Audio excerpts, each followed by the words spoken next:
Hey everybody, welcome into the latest edition of our Who's Next series. And today Tony and I are going to be talking about Texas A&M coach Jimbo Fisher. And Tony, I'll just put it out there. When Texas A&M comes to Tuscaloosa on November 21st, are they playing Alabama for the right to represent the SEC West in Atlanta? Is that what's at stake then? Well, you got to look at it this year. That Texas A&M game is further in the schedule, and it could very well be the case.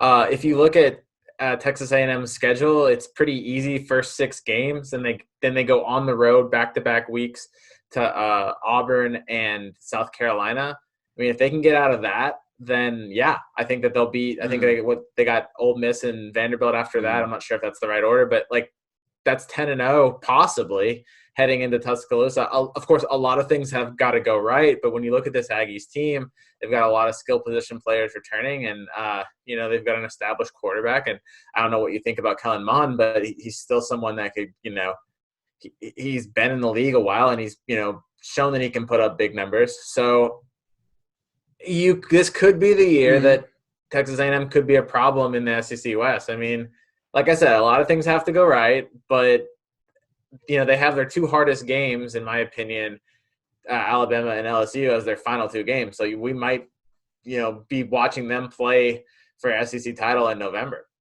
Yeah, absolutely. And I mean, the hardest game they have in the first 6 is at Mississippi State. And I think Mississippi State's proven to be dangerous before, and with Mike Leach certainly could be, but I'm not sure that I feel that they're at that point this year, especially not with A&M, returning Kellen Mond.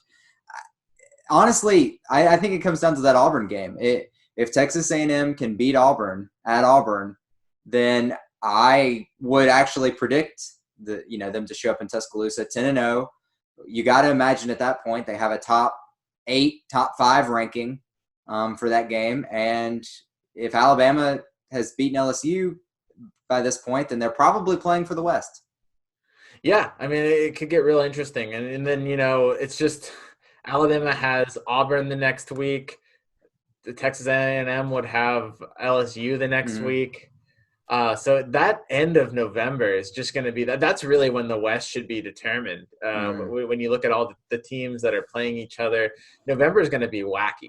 And it's going to be exciting. This new schedule is going to be interesting, and I think it could cause a little bit more excitement, just when you look at the way it's scheduled. I mean, it's not going to be a cream puff anymore. It's going to be, going from A&M to Auburn, that's hard. Do you like the schedule now, where basically what, at least for this year, what it did is it kind of just subs A&M in the back of the schedule instead of Mississippi State? Do you like that change? I'm not sure if Alabama's going to like that change. I think it's kind of makes it, like I said, it makes November really interesting. I also don't think that the losers here are probably Alabama and also Mississippi State, because I also kind of think that Mississippi State could always take advantage of a tired, beaten down Alabama team against following the LSU game, and they're not going to be able to do that anymore. Granted, they didn't really have that much success with it before, but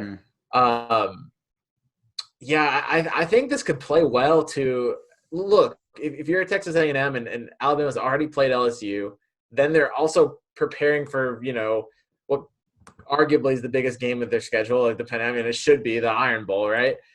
And then in the middle, you play a quality opponent like Texas A&M, which we mentioned could be playing for the West. That's tough. And that could be a point where, maybe Texas A&M comes in and takes a game, which would be a big upset. But like we said, they've got the quality on their roster. Yeah, absolutely. If you want to point to a reason that we're kind of hyping up A&M for no reason, I think you look at how the school's done against Alabama, Auburn, and LSU since Jimbo Fisher took over.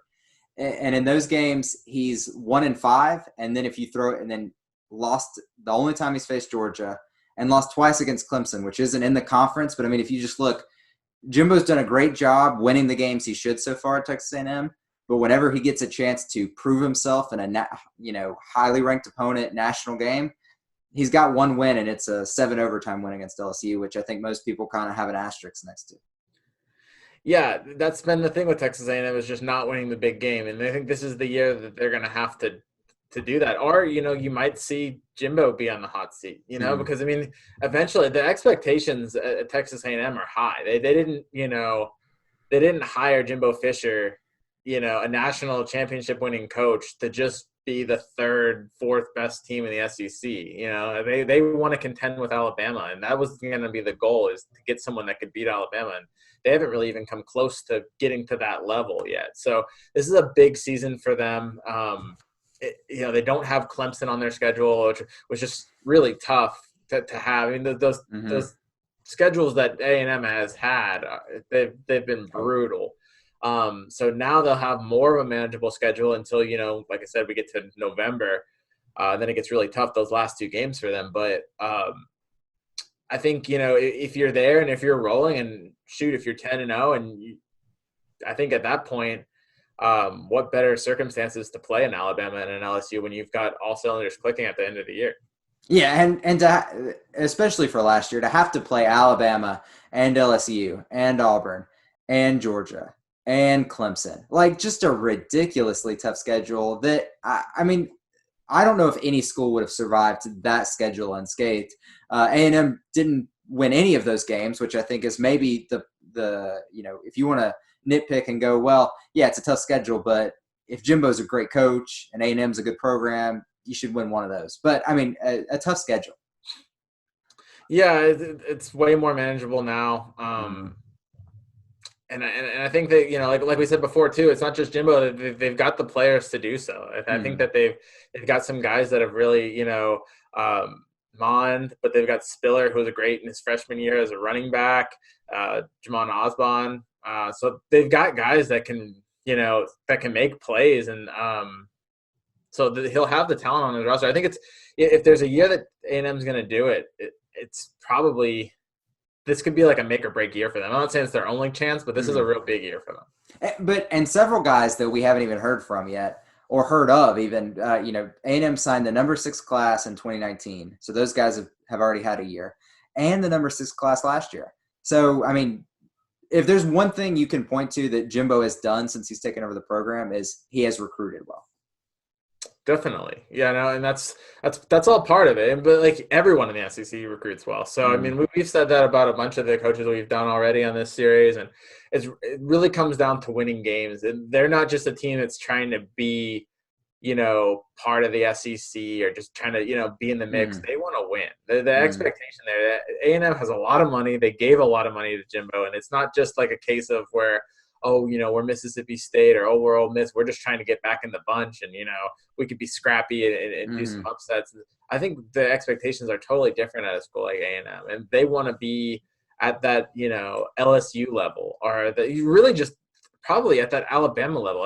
Maybe the expectations are too high for them, but when you think about I think if you looked at where Texas A&M views itself and where it's supposed to be, they think that we're the only SEC school in Texas, and we're going to be the cream of the crop. You have all those Texas kids to recruit, and you have the power of the SEC behind you. So there's no reason, why they shouldn't be competing with Alabama and LSU for the top spot in the SEC. Yeah, when A&M, when they brought on Jimbo Fisher, it was when Jimbo Fisher wins a championship here, not if Jimbo Fisher wins a championship here. And I think the win, if you ask the fans, if you ask people with the program, if they'd be honest, and maybe even Jimbo Fisher, win was supposed to be relatively soon, like the first 3, 4, 5 years. And we're getting, we're working our way through that stretch, and they haven't come close yet. Do you think by the end of this year, maybe some fans kind of regret that they fully guaranteed Fisher's 10-year contract? I don't know, because I could definitely see him being on the hot seat with the amount of big games that he's lost. And then, if he can't beat LSU, let's say he was to somehow lose LSU, Auburn, and Alabama, which is like, I said that, they have a chance of going into 10-0, but that Auburn game's still tough. And then, I think I'd pick LSU and Alabama over A&M. So let's say they lose those 3 games. What has he really done with this schedule? Even if he goes not a respectable 9-3, if you look at the teams he played, big whoop. You know what I'm saying? It's not like he did a lot if he loses those 3 games. So it's really about winning I would say, I mean, to be honest with you, two of those three. I mean, if you really want to show that like Texas A&M can do something, if he could win two of those three games, I think that'd be a huge statement. I mean, if he loses all three of those games, then his best win is maybe a toss up between Colorado and Mississippi State, or that game at South Carolina, maybe something yeah, like that. South Carolina, exactly. That actually probably would be the best win. And I don't think anyone is. I don't think the people in College Station are ready to hang the banner because Jimbo Fisher beat South Carolina. Right, but I mean, hey, if you win two of those, let's say they go into Auburn and win, and then they knock off LSU, even if they lose that game to Alabama, you're sitting at 11-1. Even if you don't go to the SEC championship game, you're going to a New Year's Six bowl game, and that would be a big statement for A&M. I think at that point, then you start to say, okay, Jimbo Fisher made a statement. A&M's here. They're a contender. They're a national contender at that point. And I know that we kind of get the tendency because most of these programs recruit extremely well, but if he can recruit top 6 classes, while losing all the big games, if he wins two of those 3 big games, has a New Year's Six bowl, that has to help recruiting. Maybe they're top 5, top 4, top 3. Definitely. I mean, I don't know if you're Jalen Waddle and Texas A&M's a national brand, a team that could really win a national championship. Do you go to Alabama? Mm-hmm. Maybe not. Maybe you stay home and you go to Texas A&M. I mean, if they're a legit contender for a national title, you don't know. I mean, there's a lot of talent in Texas. So if they can keep some of those big-time guys that sometimes might get poached by LSU or Alabama, that could be huge. I mean, they're already recruiting well, like you said. So if they can keep even more of those guys, it could be really big for them. Yeah, absolutely. I do think the contract might have been a little too much by the time this Jimbo Fisher era is over. We'll see. I think at the end of this year, if he's 1-7 against Alabama, Auburn, and LSU, I think you got to start wondering, is Jimbo the guy to do this? But you can't get rid of him because he's got a 10-year deal and it's worth a lot of money. So you probably got to eat it for at least another 2 years and hope he can turn it around. I think that's really all we have on Jimbo Fisher today, but I do just want to check in and thank y'all for watching these videos. We hope you're enjoying the series. We'll get back to more focused Alabama content after this finishes up. And as players start practicing and as coaches start getting to work with them soon in the summer, hopefully we'll be able to have some more content for y'all there. Would encourage y'all to go check out the site because we're writing at least 1, 2, 3 recruiting stories a day. Obviously we had Christian Leary commit recently. So if you didn't hear about that or didn't read, I think Tony wrote at least 5 stories on Christian Leary when he committed. If you haven't read all of those, I would go check those out because they're great. Tells you a lot about who the kid is as a person, but also what he brings to Alabama as a football